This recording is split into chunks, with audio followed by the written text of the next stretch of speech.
Hello friends, this is Vision Overseas. We are providing both online and offline coaching with most repeated and authentic practice material. Once you join our coaching, you will be updated with latest practice material for next quarter. If you have any question or query, you can visit our website thevisionoverseas.com, and even you can contact us on given WhatsApp number for more details. Thank you.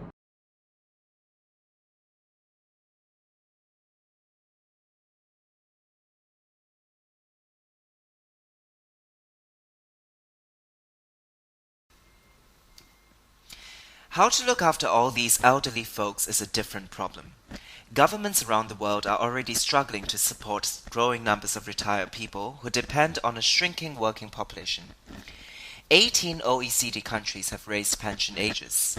At the same time, workers are being asked to dig deeper into their own pockets. None of this is enough.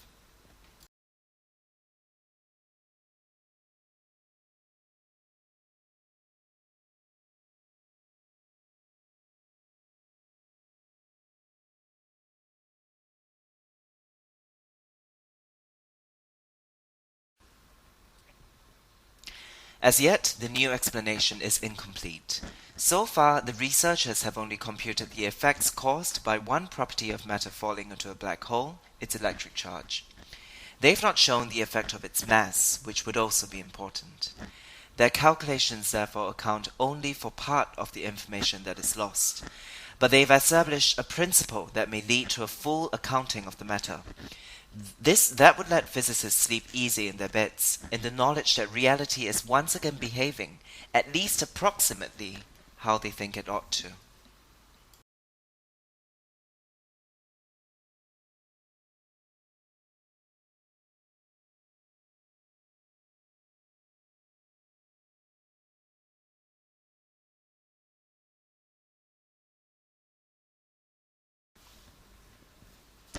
Migrant children who do attend schools in cities usually get a worse education than their city-born counterparts. State schools that accept migrant pupils often operate what Pei Chia-lan of National Taiwan University refers to as apartheid school models. In these, migrant children are taught separately from urban ones in the same school and are even kept apart from them in the playground.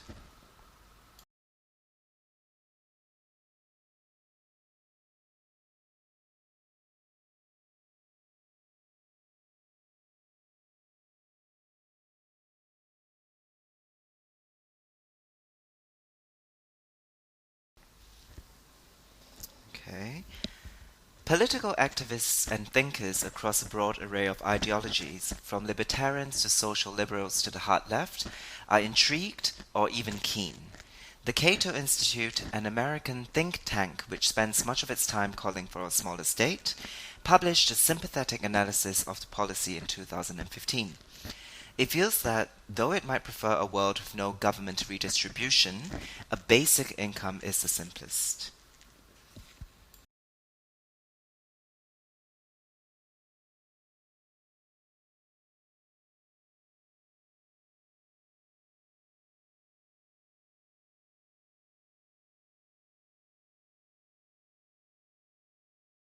In Mexico and Brazil, they have developed conditional cash transfer programs. They are what they say on the tin. Cash is given to women of low income, but there are conditions. Children have to be taken to nutrition and health clinics. Older children have to remain in school. In Brazil, the result has been great reductions in poverty and inequality, improvements in school attendance, especially of girls, and health improvements. Questions have been raised as to whether the conditionality is needed.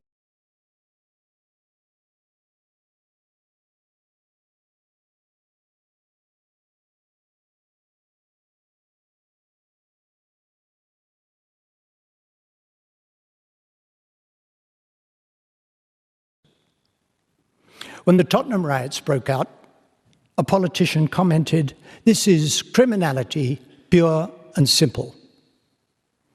To paraphrase Oscar Wilde, the riots were not very pure and the causes were not simple.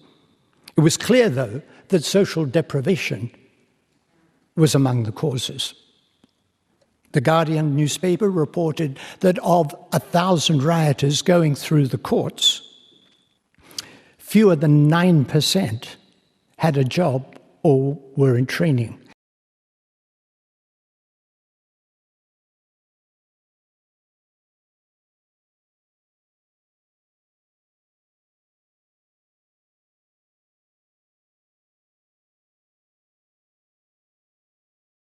Young people make up a significant portion of newcomers to Canada. In 2013, 30% of all immigrants were under the age of 25. Such newcomers face a kind of double jeopardy, being new and being young. Furthermore, they also treat immigrant and refugee youth as a group without considering how membership in a particular ethnic community affects settlement trajectories. However, little is known about the challenges faced by young immigrants when accessing social services. Anecdotally, it is understood that those from small and relatively marginalized ethnic communities do not have access to formal support within their own community and have to seek help from mainstream organizations.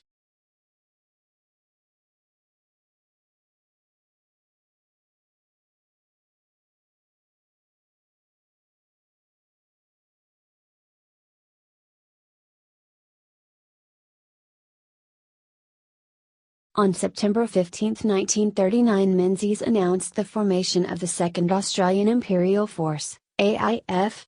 This expeditionary force initially consisted of 20,000 men organized into an infantry division, the 6th Division, and auxiliary units. The AIF was institutionally separate from the CMF, which was legally restricted to service in Australia and its external territories, and was formed by raising new units rather than transferring CMF units. On 15 November, Menzies announced the reintroduction of conscription for home defense service, effective January 1, 1940.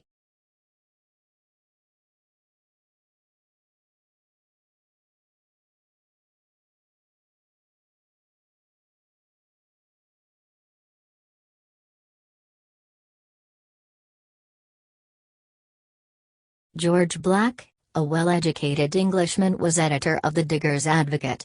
Through his paper he worked to form the Diggers into a cohesive group which would resist oppressive laws.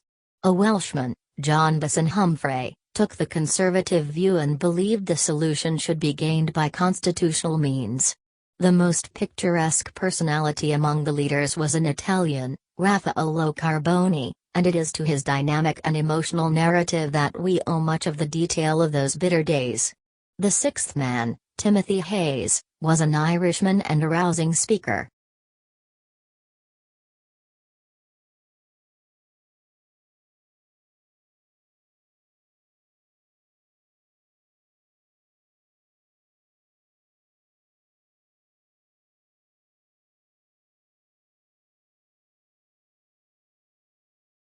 The scientific consensus is that the Earth's climate system is unequivocally warming, and that it is extremely likely that this warming is predominantly caused by humans. It is likely that this mainly arises from increased concentrations of greenhouse gases in the atmosphere, such as from deforestation and the burning of fossil fuels, partially offset by human-caused increases in aerosols. Natural changes had little effect. National and international science academies and scientific societies have assessed current scientific opinion on global warming.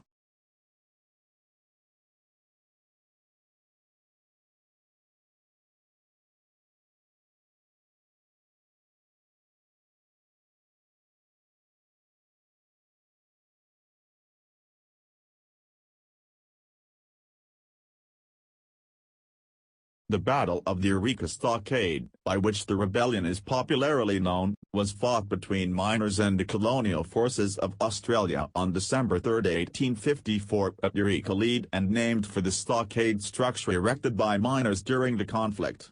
The rebellion lasted for less than half an hour and resulted in the deaths of at least 27 people, the majority of whom were rebels. The event was the culmination of a period of civil disobedience in the Ballarat region during the Victorian gold rush, with miners objecting to the expense of a miner's license.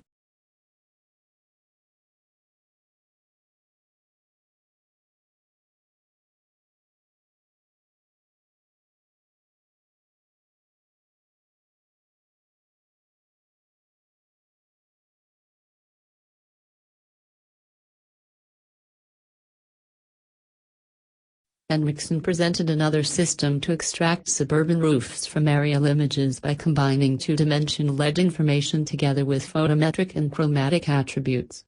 Edges are extracted in the images and aggregated to form coherent contour line segments. For each contour, attributes are computed based on the luminance, color, proximity, and orientation, and saved for the next step. Contour segments then are matched using their attributes. Segments in 3 dimension are grouped and merged according to an initial set of plane hypotheses.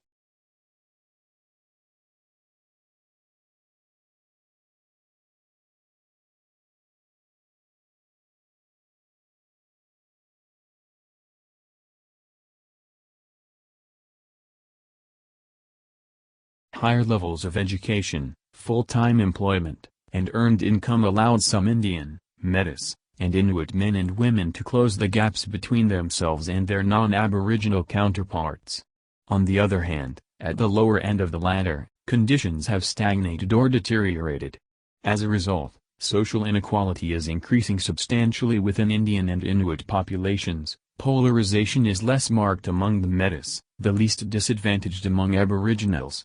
Although women surpass men in educational attainment, a gender gap in income persists among Indian and Metis people.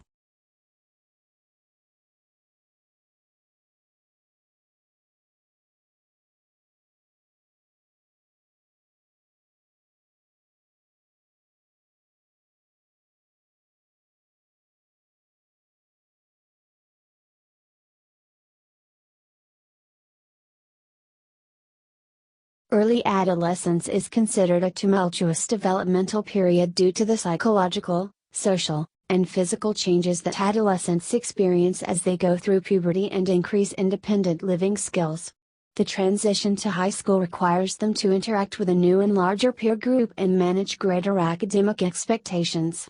For students enrolled in rigorous academic programs, such as the International Baccalaureate High School Diploma Program, the amount of stress perceived during adolescence may be even greater compared to that of students enrolled in general education programs.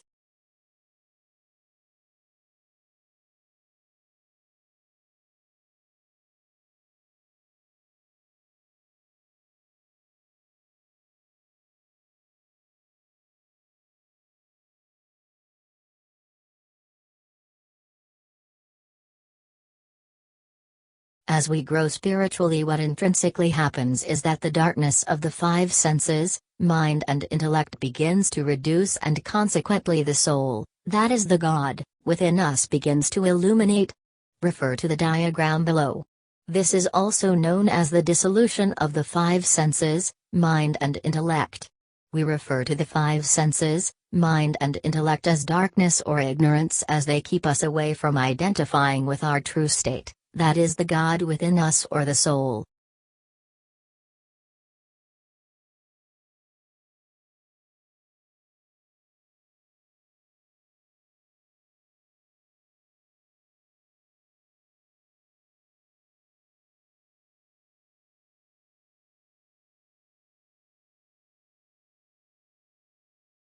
The editors hold that if identity politics has no preordained political effects, then to a significant degree, the risks and dilemmas of identity politics signal not a failure of identity politics per se but a failure of states to democratize their political processes. They find this to be especially true of liberal democracies, where open political space for an engaged citizenry requires public institutions that possess the capacity, determination to develop procedures and guidelines for addressing claims in ways that are compatible with the rule of law, constitutional principles, and public reason.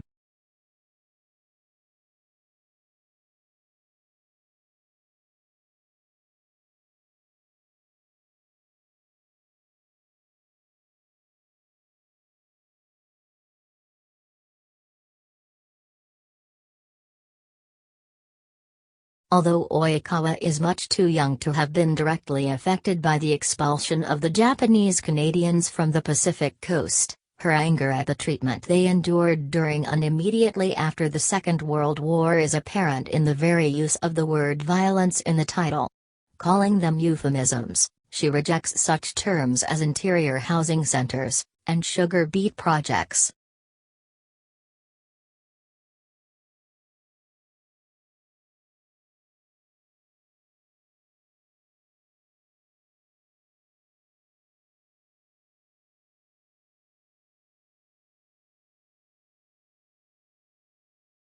The Czech Republic currently is undergoing transformation from the centralized regime of a communist dictatorship towards a modern democratic state.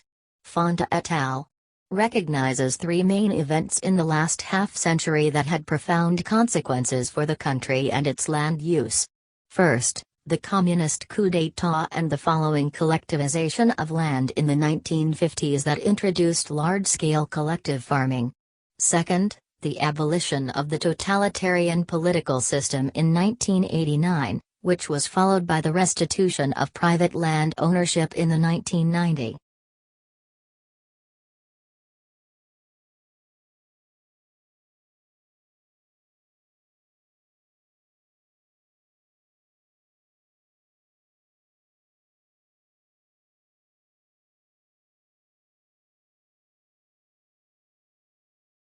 Radon is a naturally occurring, colorless, odorless, and tasteless radioactive gas derived from the decay of thorium and uranium, which are common elements found in rock and soil. Radon gas becomes entrapped in houses and other buildings by seeping into cracks in foundations or basements or by entering through sump pumps or other drainage systems. Though most people have heard of radon, very few test their homes for the radioactive gas. One study reported that 82% of respondents had heard of radon but only 15% had tested for radon.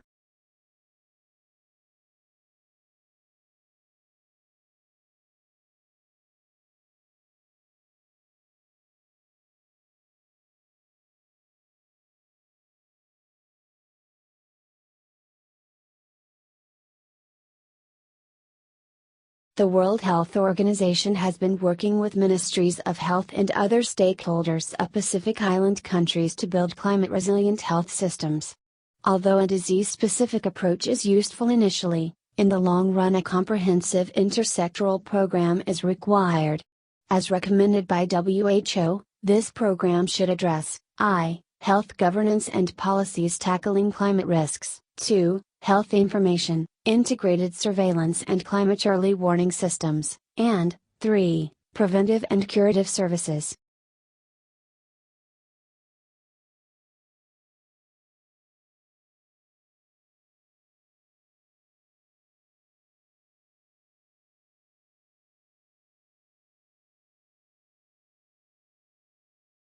Menopause is characterized by greatly diminished levels of a group of steroid reproductive hormones called estrogens.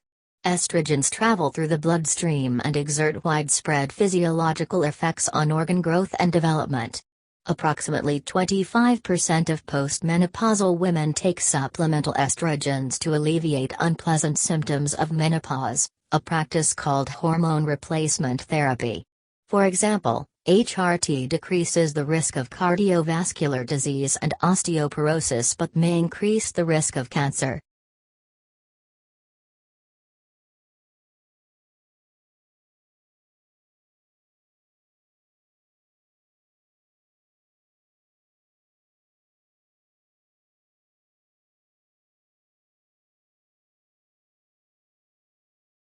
Group-based microfinance schemes attempt to harness the collective power of mutual support with members pooling their savings and making small loans to each other so that they can set up small businesses. Most aim to improve the economic power of and employment opportunities for women in their immediate community, and many aim to confront ingrained discriminatory attitudes to women. Some aim to facilitate the attendance of girls at school and change attitudes to the paid employment of women outside their homes.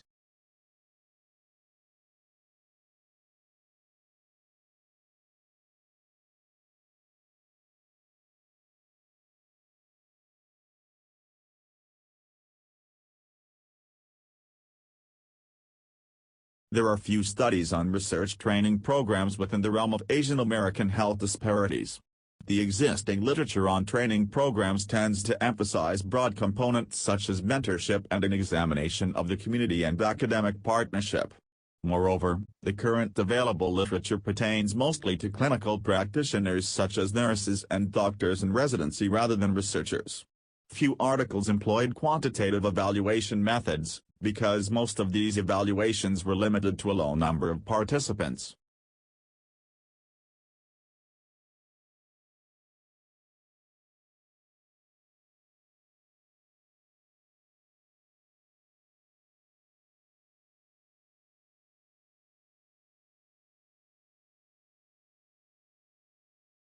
Milk production, that is, lactation, is a major component of reproduction in mammals.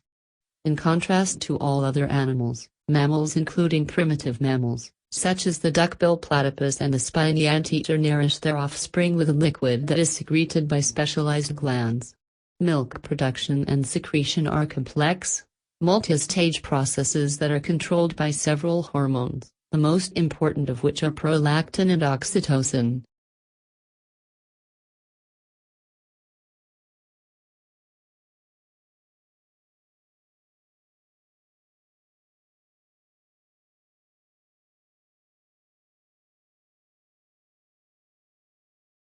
One seminal difference in policy remains: the coalition has not matched what is Labour's most important innovation promise. That is to bring together responsibilities for innovation, industry, science and research under one single federal minister. Innovation responsibilities currently lie within the powerful Department of Education and Science, and while there is a separate industry department, it has little influence within Cabinet.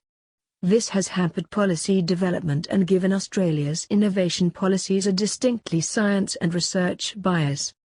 It is the scientists rather than the engineers who call the tune in innovation policy in Canberra, so it's no surprise our policies are all about boosting government-funded research and later commercialising their results.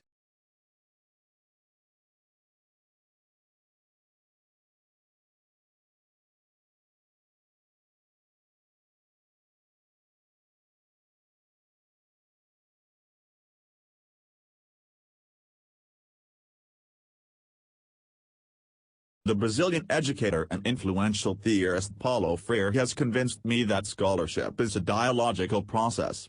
According to Freire, the contributions of one scholar have no meaning if they stand alone. The value of any work becomes apparent only when that work dialogues with the work that has gone before. For this reason, we do literature reviews. For this reason, we include in our manuscripts an implications section.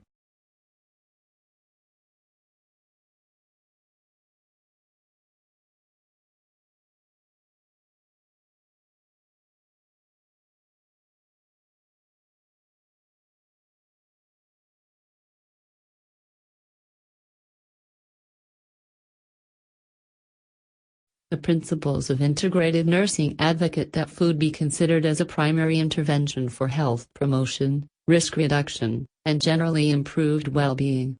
Food provides information to the body, signaling basic biological functions and normalizing physiological processes. Healthcare professionals should query patients about their nutritional intake, recognizing that adjustments in the types of foods consumed can often address long-standing symptoms that create distress, including pain, fatigue, anxiety, and gastrointestinal dysfunction.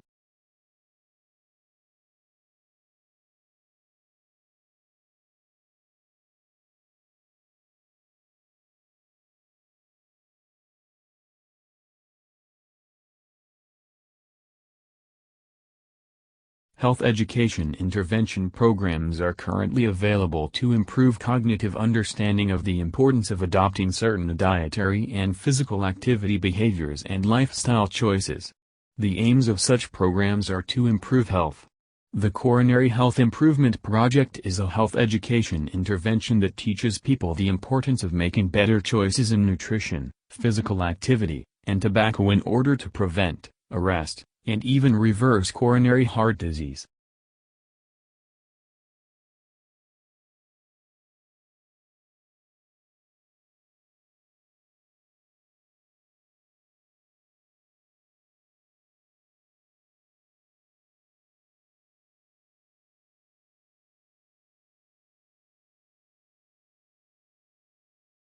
In February 2016, as infection moved rapidly through the range occupied by Aedes mosquitoes in the Americas, WHO declared that Zika infection associated with microcephaly and other neurological disorders constituted a public health emergency of international concern.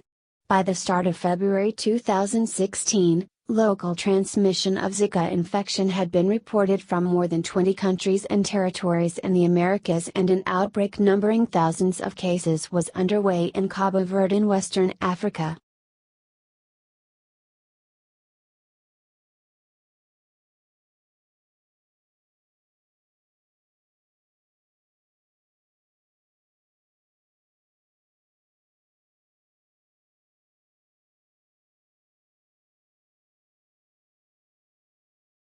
We've decided to adopt, just as a loose theme for the course, a biological theme so that you can see the connections between chemistry and biology and the things that you might consider doing in the future. We want you to think about the molecules that are relevant to your body, the processes that occur in your body, the chemistry that's going on, and how energy plays a role. And we divided the course into 4 sections, and after each section there will be a midterm. The first one, or an exam. The first one is about matter.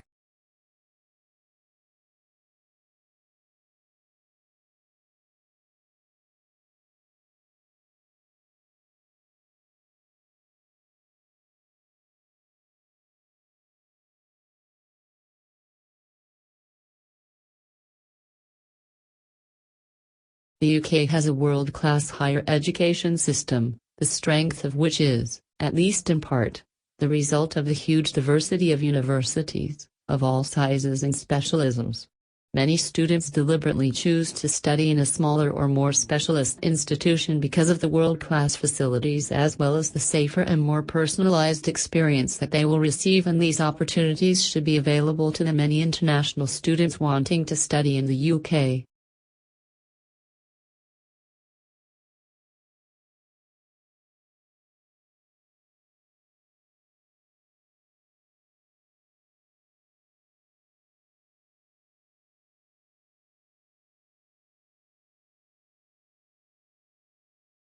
Sitting at a conference around the launch of the 100 Under 50 in Miami, I wondered if anyone would notice if I slipped out to the poolside and had a mojito, or 2.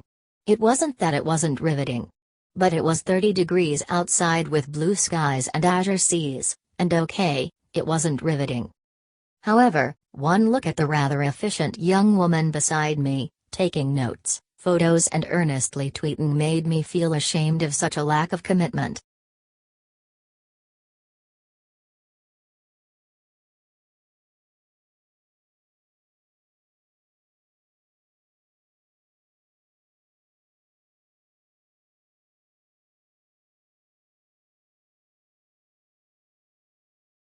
Stars and the material between them are almost always found in gigantic stellar systems called galaxies. Our own galaxy, the Milky Way system, happens to be one of the 2 largest systems in the local group of 24 or so galaxies.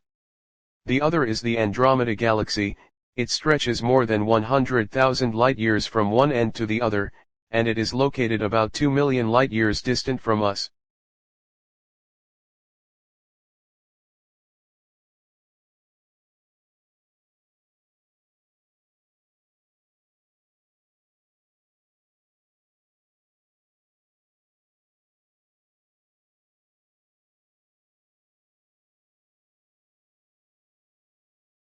Before the beginning of the 1900s, the only way to obtain pearls was by collecting very large numbers of pearl oysters from the ocean floor by hand.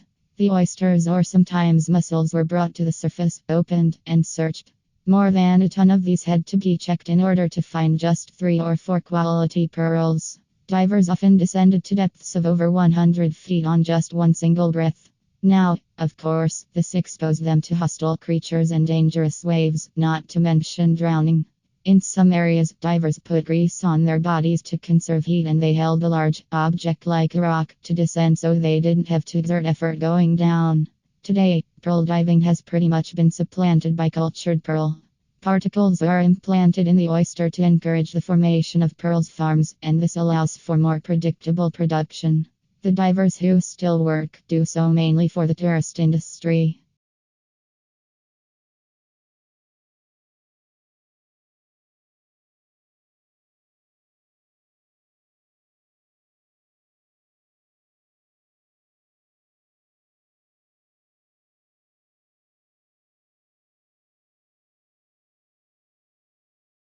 To be honest, the biggest problem for most undergraduate students, in terms of academic writing, is not only adapting to far more structured and formal style, but also learning how to ascertain the difference between important, valid information and unnecessary, or even irrelevant material.